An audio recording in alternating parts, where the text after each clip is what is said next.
Oke, berangkat dari diluncurkannya game ini banyak banget teman-teman yang minta pendapat kita, minta spesifikasi PC yang nggak terlalu mahal, dalam tanda kutip murah, tapi bisa ngelancar ngejalanin game Cyberpunk ini.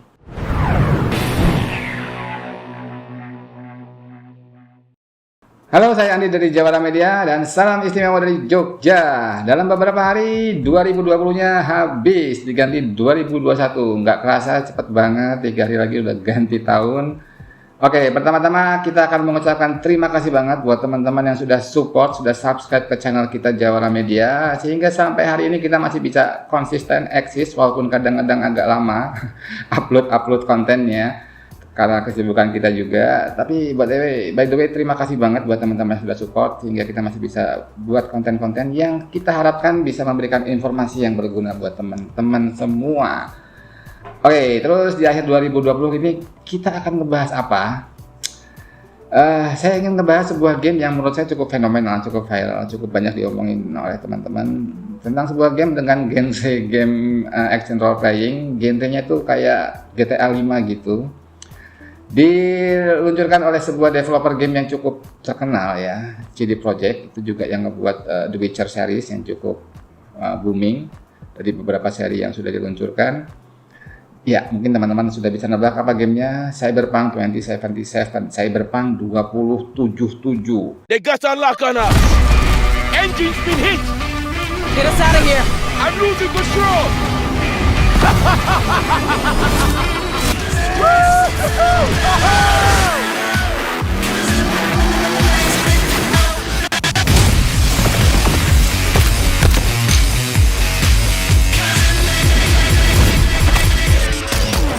Welcome to the next generation of open world adventure. Immerse yourself in Cyberpunk 2077.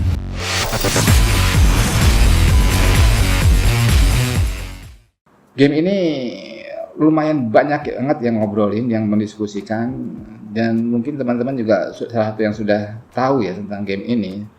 Kurang lebih seperti apa gamenya, gimana grafiknya. Dari beberapa forum diskusi katanya grafiknya detail banget, pencahayaannya juga oke banget, dan juga hardware equipment-nya untuk sebuah gaming PC juga katanya sadis banget.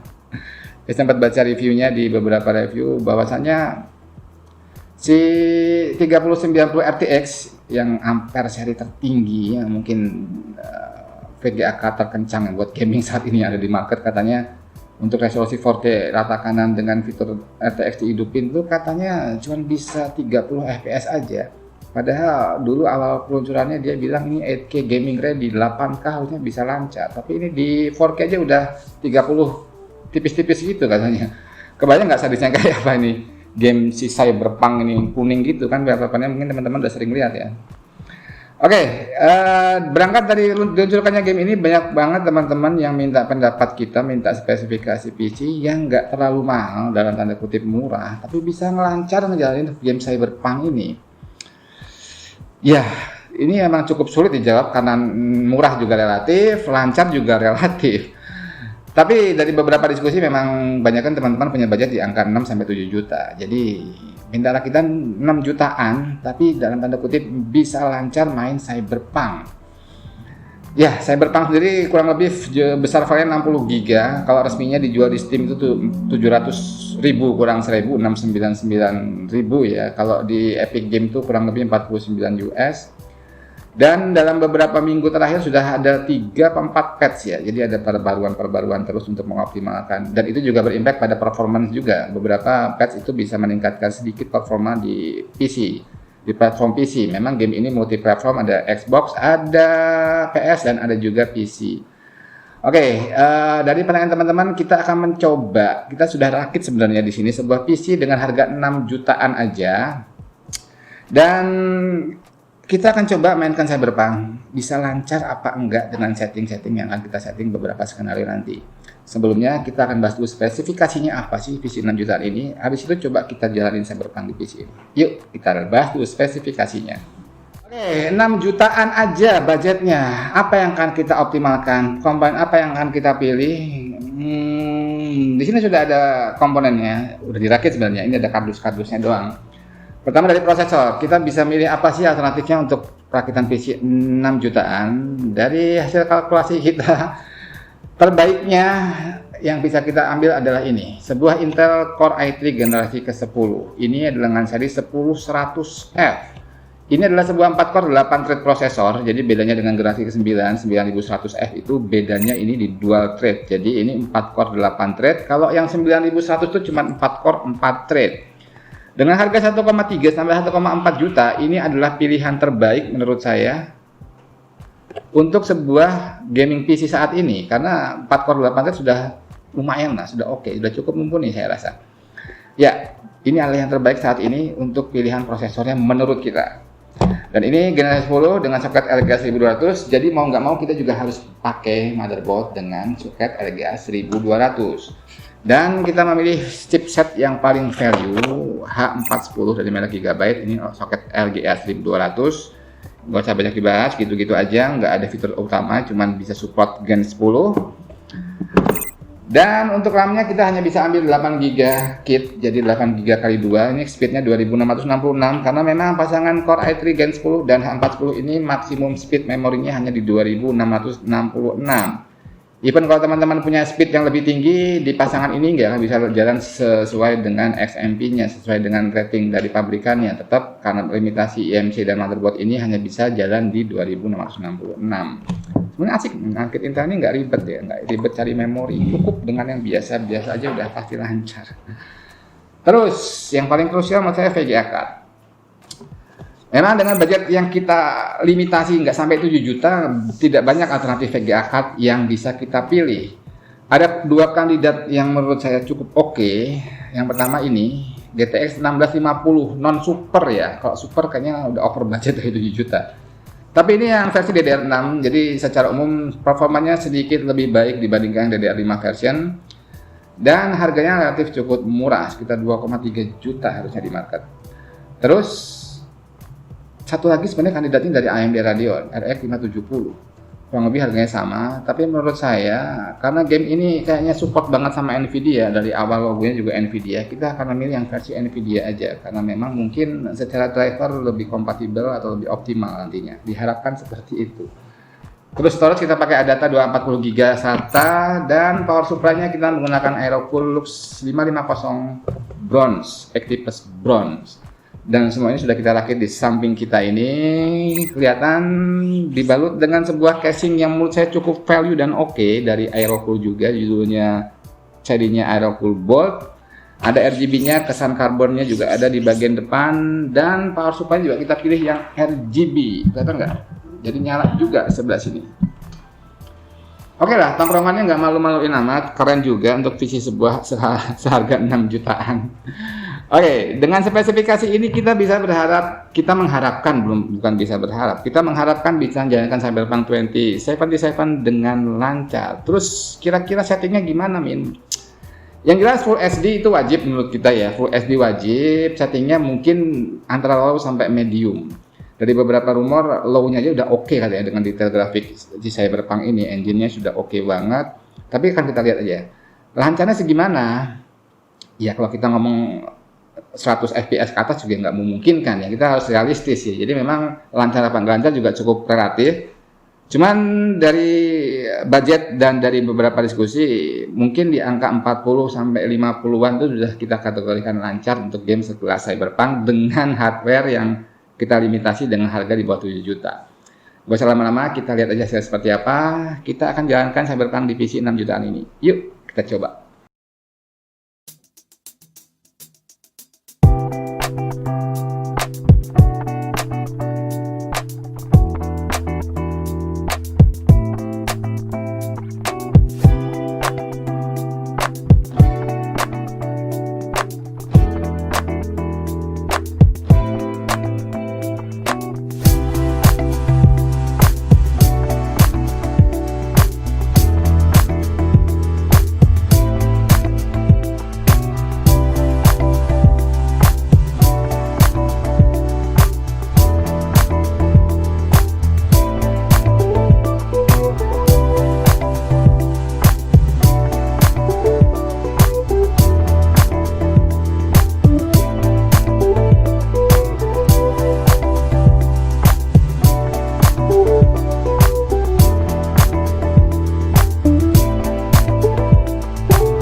Oke, sudah kita lihat bareng-bareng hasilnya seperti itu teman-teman. Di setting medium, jadi ada dua setting yang kita atur tadi, presetnya sama tekstur quality-nya. Preset kita setting medium, tekstur quality-nya kita setting medium juga, hasilnya average FPS-nya 42 FPS. Lumayan sih, lumayan playable menurut saya.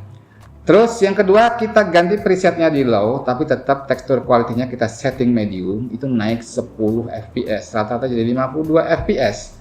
Dan cukup nyaman, cukup lebih nyaman, dan saya tidak bisa lihat secara detail perbedaannya antara preset medium sama low. Kayaknya kok sama-sama aja. Dan saya coba bandingkan, ya mungkin detailnya yang detail banget mungkin bisa berbeda, cuman buat saya kayaknya hampir-hampir sama gitu. Tapi memang secara FPS bisa naik 10 FPS, menurut saya cukup signifikan juga. Dan tadi kita lihat bahwasanya kayaknya game ini memang GPU bound banget, jadi VGA card-nya kayaknya tereksploitasi, jadi load-nya itu sampai 100%, 98, 99. Tapi di CPU kita lihat bahwa load-nya nggak sampai 50%, jadi mungkin kelihatan banget bahwa game ini cenderung GPU bound ya. Jadi kalau teman-teman anggap ini masih kurang oke, kalau punya dana lebih mungkin bisa fokus ke upgrade graphic card-nya yang lebih oke, entah 1650 Super atau 1660 Super, atau bahkan ke seri RTX jelas lebih oke. Oke, jadi itu informasi yang kita bisa sharing untuk tes singkat PC dalam tanda kutip murah, nggak terlalu mahal, 6 jutaan untuk main Cyberpunk 2077, sebuah game yang menurut saya cukup hype di akhir tahun 2020 ini. Ya, sekali lagi terima kasih buat teman-teman yang sudah dukung channel kita. Kalau ada salah informasi bisa tulis di komentar. Bila ada saran-saran juga bisa tulis di komentar. Dan jangan lupa channel ini Jawara Media didukung sepenuhnya oleh Quadra Syndicate, komputer di Semarang, Jogja, dan Purwokerto, RetroCAD Extreme System Builder, dan Jawara PC di Jogja. Sampai jumpa di episode berikutnya, dan salam istimewa dari Jogja.